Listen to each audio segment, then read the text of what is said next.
Sud Radio, l'invité politique, Jean-Jacques Bourdin. Notre invité ce matin, Christophe Béchu, qui est maire d'Angers, secrétaire général d'Horizon, le parti qui veut propulser Édouard Philippe à la présidence de la République. Bonjour, Jean-Jacques. Oui, bonjour Christophe Béchu, vous avez vu, qui veut propulser Édouard Philippe à la présidence de la République, c'est bien ça, hein? Je vous confirme que nous préparons la prochaine élection présidentielle, même si notre obsession aujourd'hui, Oui. c'est plutôt que les Français aient un budget, qu'on soit en capacité d'éviter d'ajouter de la crise à la crise dans un contexte géopolitique déjà compliqué, et où on voit bien à quel point les débats budgétaires. Oui, on va y sont revenir parce qu'il y a tellement de confusion que les Français ne comprennent plus ce qui se passe. Moi, j'ai une première question qui est claire. Est-ce que le gouvernement Barnier va passer l'hiver? Je le souhaite, parce que la France a besoin d'un gouvernement, parce qu'on a besoin de gens qui prennent des décisions, et parce que l'échec du gouvernement, ce serait la porte ouverte aux extrêmes. Mais vous le souhaitez, mais vous n'en êtes pas certain. Hein? Dites-nous ce que vous avez au fond, de la tête, là. Tout le monde voit bien à quel point on est dans une situation hyper compliquée. On a un gouvernement qui est minoritaire, parce qu'à l'issue de cette dissolution ratée, on a un socle commun qui n'est pas suffisant pour pouvoir passer toutes les crises, et on a la tentation de la coalition des extrêmes, avec LFI et le RN qui tiennent le sort du gouvernement entre leurs mains. Et quand on voit cette espèce d'alliance baroque pour aller revenir sur la réforme des retraites, alors que dans tous les pays au monde, on sait que si on travaille plus longtemps, il faut travailler plus longtemps, on voit bien que le risque que cette alliance des contraires, elle puisse déboucher sur une censure et une instabilité politique, c'est pas de la théorie, ça existe. Ça existe. Ça existe. Vous pensez que le RN votera la censure? Je dis que, à moins d'être aveugle et sourd, on voit bien est-ce que Marine Le Pen a intérêt à enclencher la crise politique, parce que c'est une manière d'enclencher une crise politique. Fondamentalement, ce serait un changement de pied. Depuis 2 ans, le pari du Rassemblement national, c'est de miser sur sa respectabilité. C'est de dire, il y a d'un côté les irresponsables de la France insoumise, qui sont le bruit, la fureur, le chaos, et nous qui sommes les gens respectables, qui allons tenir l'ordre. Si demain elle vote une motion de censure, elle participe à une hystérisation, à un chaos dans la vie politique. Mais dans le même temps... Chaos dans la vie politique. S'il y a chaos dans la vie politique, ça veut dire quoi? Ça veut dire que Michel Barnier tombe, que le président de la République doit nommer un nouveau Premier ministre. Ce sera très difficile. Il peut renommer Michel Barnier. La Constitution le lui permet. Je vous confirme, il peut décider de renommer Michel Barnier, il peut décider de nommer Premier ministre, de démissionner un membre aussi de son gouvernement. Est-ce que ça peut conduire à une démission d'Emmanuel Macron, selon vous? Une crise politique grave? Jean-Jacques Bourdin, on est entré dans une situation politique où tout est à peu près inédit. Et donc je me garderais bien d'aller faire des pronostics en disant qu'il y a des choses qui sont impossibles. Vous n'excluez pas. Ce que je peux vous dire de manière très claire, c'est que je ne le souhaite absolument pas. Si demain, il devait y avoir une démission du président de la République, ce ne serait pas juste une crise politique. Les conséquences institutionnelles du fait qu'un mandat présidentiel ne se termine pas, on franchirait une étape. Vous savez, on a déjà vécu avec François Hollande le président qui ne peut pas se représenter.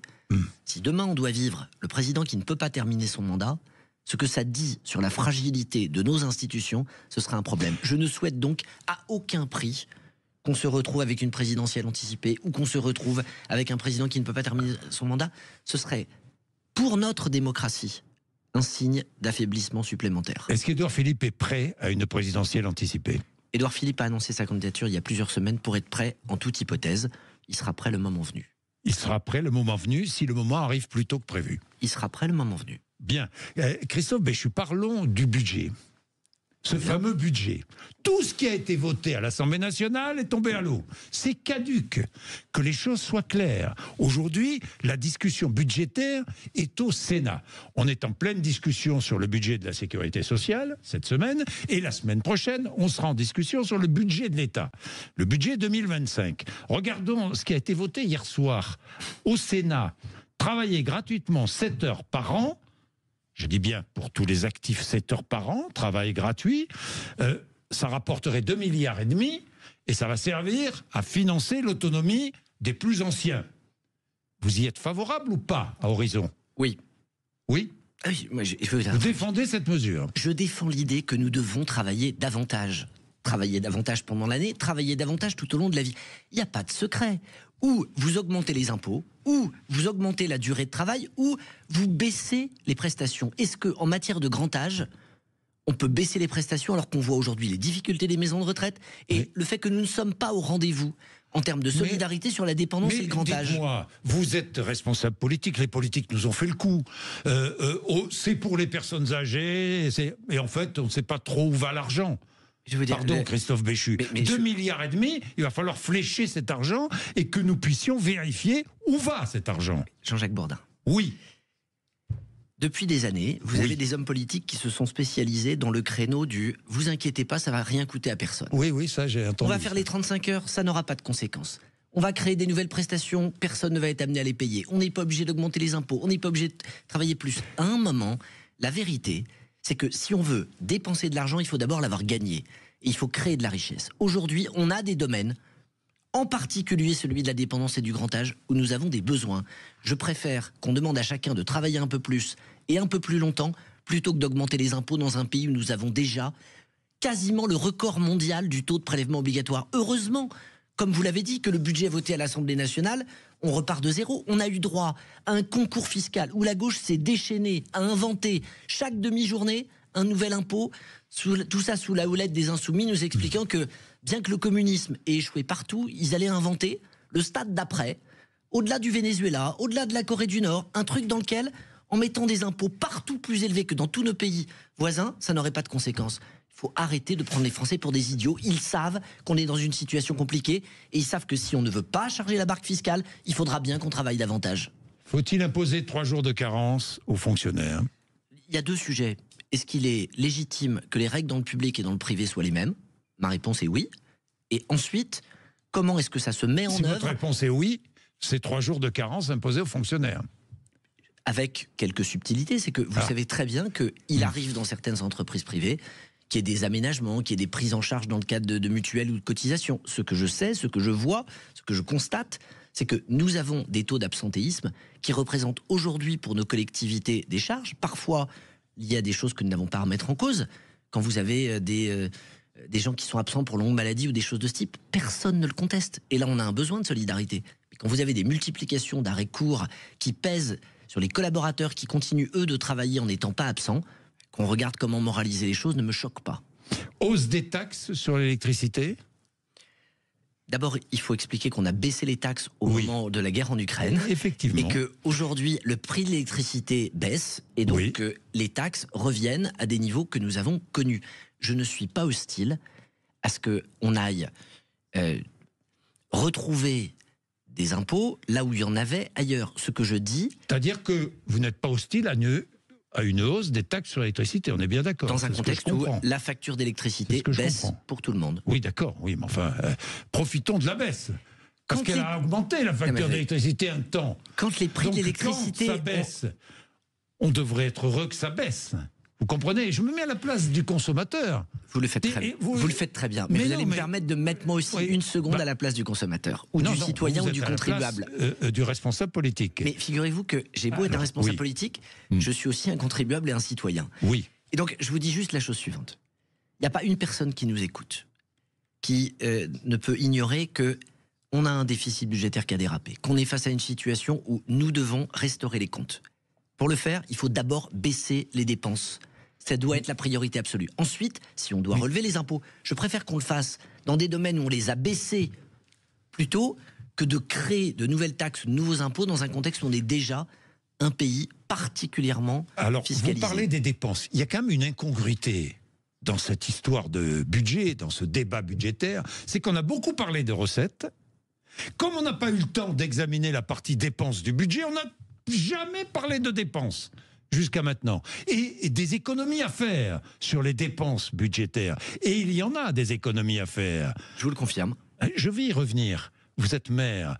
Le gouvernement veut que vous fassiez des économies, vous, les maires, et les élus régionaux, les élus locaux, les élus départementaux. Avant de parler de ça, je voudrais juste vous poser une question. Est-ce qu'il faut revenir sur une partie des exonérations de charges dont bénéficient les entreprises ? Je pense qu'à partir du moment où on demande des efforts à tout le monde, on peut en demander aux entreprises, mais qu'il faut qu'on fasse attention à la part qu'on leur demande. Parce que on voit qu'on a aujourd'hui une situation qui est en train de se tendre sur le plan de l'emploi. Je vais aller même plus loin. Vous savez, l'instabilité politique, le fait que personne ne mesure où on va, le concours fiscal, le délire auquel on a assisté il y a quelques semaines, ça provoque une chose concrète aujourd'hui. C'est que les patrons arrêtent d'investir. Et c'est que tout le monde met le pied sur le frein en se disant, puisqu'on ne sait pas où on va être prudent, on va arrêter d'embaucher, on va arrêter de construire des nouvelles usines, on va arrêter... Et ça, si on ne redonne pas vite... Et les plans sociaux se multiplient. Exactement. Et donc si on ne redonne pas vite de la stabilité et un cap, l'incertitude, elle va provoquer le chômage et des conséquences qui vont être dramatiques. Et là, c'est jouer avec le feu que de multiplier les signaux sur tout ce qu'on pourrait imaginer d'un point de vue fiscal. Ce que nous souhaitons à Horizon, avec Édouard Philippe, c'est qu'on soit précisément capable, c'est le nom de notre parti, de fixer un cap, d'avoir une stratégie qui soit faite de constance, qui soit faite de cohérence. L'horizon est bouché. Les nuages s'amoncellent. Encore une fois, les faillites d'entreprises se multiplient, notamment les PME, les TPE. Vous le voyez. C'est bien la raison pour laquelle il faut un cap. Je suis sûr que vous le voyez dans votre ville, Christophe. Vous savez, Béchu. Malheureusement, à quelques kilomètres de chez nous, à Cholet, il y a ce site Michelin qui est concerné par exemple, par cette annonce de fermeture. Donc je peux vous dire qu'évidemment, on vit ça de près. Et c'est une des raisons pour lesquelles je pense qu'il faut faire extrêmement attention en mesurant bien qu'à un moment, ce concours d'idées sur le plan fiscal, il a des conséquences dans la vie économique et réelle de nos concitoyens. Attention à l'impôt de trop, dit Antoine Armand. Je partage. Vous partagez? Oui. C'est un avertissement lancé à Michel Barnier. Hein. Si. C'est en tout cas c'est une corde de rappel utile dans le moment que nous sommes en train de traverser. Bien. Les dépenses. Il faut réduire les dépenses. Vous êtes le premier à le dire. Je vous confirme. Il faut réduire les dépenses. Donc il faut que vous réduisiez vos dépenses, vous, maire. Vous, je ne sais pas, président de département, vous, président de région, vous, élu local, vous pouvez réduire vos dépenses? Bien sûr qu'on le peut. Et surtout, on le doit. La politique, c'est faire ce qui est nécessaire. Donc vous n'êtes pas comme l'Association des maires de France qui ne cesse de hurler en disant « ils nous poussent à faire des économies, on ne peut pas faire d'économies ». Deux choses. Un, beaucoup de maires, beaucoup d'élus locaux ont mal vécu le fait qu'on leur dise qu'il y avait un déficit à l'échelle de l'État dont ils seraient responsables parce que c'est juste faux. Et que le fait est qu'il y a un dérapage budgétaire de l'État. Il n'y a pas, au niveau des collectivités territoriales, puisque vous êtes tenus de voter des budgets en équilibre, une explosion de la dette. Pour autant, qui peut croire que dans un pays où on est à 3 000 milliards de dettes, on va se retrouver dans une situation où les collectivités pourraient être exonérées de l'effort? Donc on dirait... Il faut que les contribuables fassent des efforts, il faut que les entreprises fassent des efforts, il faut que l'État fasse des efforts, mais les collectivités, c'est des vaches sacrées, on n'y touche pas. Ça ne tient pas la route. Les collectivités doivent prendre leur part. Il faut juste que la part et l'effort qu'on leur demande soient, soutenables en valeur et surtout dans le temps. Moi, ma critique, elle porte sur le calendrier. 2025, c'est la dernière année du mandat municipal. Donc si on nous dit baissez vos dépenses l'année prochaine, je regarde chez moi, dans beaucoup de cas, je finis des chantiers qui ont été démarrés il y a 2 ou 3 ans. Je ne peux pas arrêter le chantier juste au moment où on est sur le point de le finir, y compris parce qu'on a des entreprises qui sont en train d'intervenir.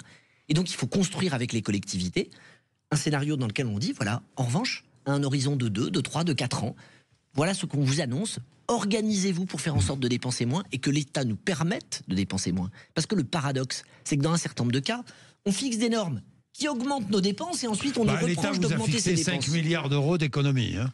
Oui. Et ce que je dis... C'est beaucoup trop ?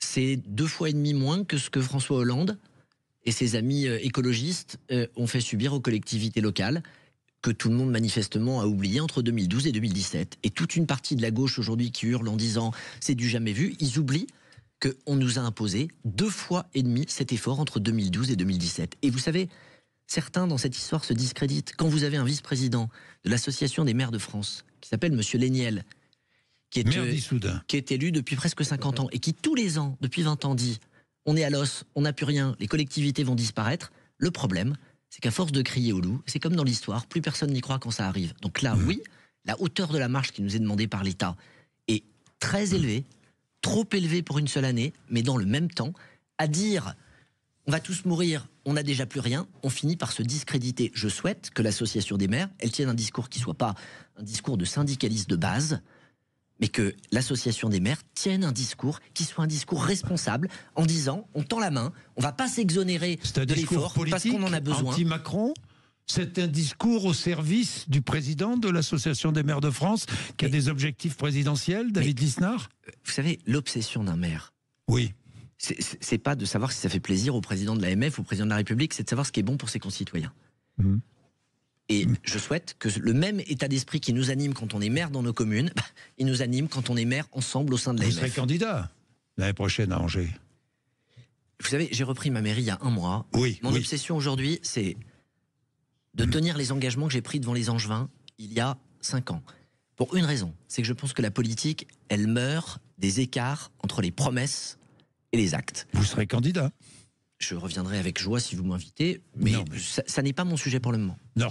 Je ne me dites pas que vous n'y réfléchissez pas. C'est probable, mais il y a plein de facteurs qui rentrent en compte, et parmi ceux-là, il y en a qui sont aussi de nature personnelle. Bon, oui, commune, communauté de communes, métropole, département, région, ça fait beaucoup, non? Vous savez, ça fait beaucoup trop, non? Le sujet, c'est, au risque de vous décevoir, c'est pas les strates, c'est les politiques qui sont conduites. Je vous donne un exemple. Dans mon département, la moitié des communes ont fusionné pour faire des économies, pour se regrouper, pour travailler à plusieurs. Donc en apparence, il y a toujours des communes, des intercommunalités, il y a du travail commun, mais il y a eu des quantités d'endroits dans lesquels on s'est rapprochés. Et dans le même temps, je le dis, il y a la part que les élus doivent faire et il y a le rôle de l'État. Je vais vous donner un exemple. Un exemple qui me révolte depuis 15 ans. On a, dans ce pays, un débat qui revient souvent sur une situation dramatique qui est vécue par les enfants qui sont placés auprès de l'aide sociale à l'enfance parce que leurs parents les maltraitent, manquent d'amour, parfois abusent d'eux physiquement, voire sexuellement. Dans 90% des cas, Jean-Jacques Bourdin, les familles biologiques maltraitantes continuent de toucher les allocations familiales alors que l'intégralité des dépenses sont assurées par les départements. Voilà un domaine dans lequel il serait simple d'exiger, d'assumer que les allocations familiales sont automatiquement versées au département. C'est pas de la dépense en plus, c'est de l'argent qui irait de manière morale dans la poche de ceux qui s'en occupent et pas créer une espèce de hausse du pouvoir d'achat de familles maltraitantes de manière totalement immorale au motif de pseudo maintien du lien qui dans beaucoup de cas, franchement, n'existe pas. J'ai une dernière question à vous poser, Christophe Béchu, sur un sujet qui vous concerne en tant que maire. La zone artificialisation nette des sols. Faut-il assouplir? Vous, en tant que maire, vous avez une réponse. Depuis 50 ans, on a plus bétonné dans ce pays que pendant les 500 années précédentes. Ma conviction, c'est que demain, moins bétonné à l'intérieur de nos terres, c'est la même logique que la loi littorale. Au moment où la loi littorale a été votée, les élus disaient c'est scandaleux, vous nous privez du pouvoir de construire. Aujourd'hui, tout le monde se réjouit. Je considère ces zones artificialisation nette des sols. Le ZAN, le zéro artificialisation nette, tel qu'il a été décidé, et sur lequel nous avons déjà voté un certain nombre d'assouplissements. Ça stoppe l'étalement urbain, je le rappelle. Ça le limite, et ça évite qu'on aille construire des nouvelles zones commerciales, sans empêcher l'installation d'usines, puisqu'on a déjà fait des assouplissements il y a 1 an. Je dis qu'il faut faire attention dans ce domaine. Et qu'on a déjà retrouvé des points d'équilibre. Vous avez été ministre de l'écologie, je vous confirme, et je considère que les équilibres sont atteints, et que malheureusement, une forme de démagogie là aussi qui consiste à dire on va redonner aux maires le pouvoir de construire, ne correspond pas à la réalité. On a 10 000 communes qui n'ont pas artificialisé 1 hectare depuis 10 ans, et on a malheureusement quelques sénateurs qui font comme si la France allait être mise sous cloche à cause de ça. C'est pas le sens de l'intérêt général. Le sens de l'intérêt général, c'est pas de dire aux gens ce qu'ils ont envie d'entendre, c'est parfois d'avoir le courage d'expliquer, même si c'est impopulaire, qu'il faut tenir, et là-dessus, il faut tenir. Nous ne devons pas relancer la bétonisation et l'artificialisation. Il faut continuer à aménager notre pays, mais diminuer le rythme auquel nous bétonnons. Alors j'ai encore une dernière question, Christophe Béchu, à propos de l'A69. Vous avez été ministre de l'écologie et vous avez vu, est-ce que le chantier est remis en cause par les dernières décisions? J'ai lu une dépêche disant que le rapporteur du tribunal administratif pensait qu'il y avait des irrégularités. Veut stopper le chantier. Ça n'est pas le tribunal. C'est la proposition du rapporteur. Le tribunal va devoir se prononcer. Proposition du rapporteur. Et je le dis, on a aujourd'hui un chantier qui est lancé, qui est parti. L'écologie est une nécessité absolue. Comment on fait en sorte de préserver la nature, la biodiversité? Mais l'écologie, ça n'est pas non plus le fait de tout stopper, de ne pas se préoccuper des conséquences sociales que peuvent avoir des habitants pour être capables de se développer, et c'est aussi tenir compte de la démocratie. Il y a eu des dizaines de jugements qui jusqu'à maintenant ont tous été favorables à ce projet. Attendons la conclusion et l'épilogue du tribunal administratif. Merci beaucoup, merci Christophe Béchu d'être venu nous voir ce matin sur l'antenne de Sud Radio. Patrick Roger, en direct du Salon des maires, juste après les informations de 9h.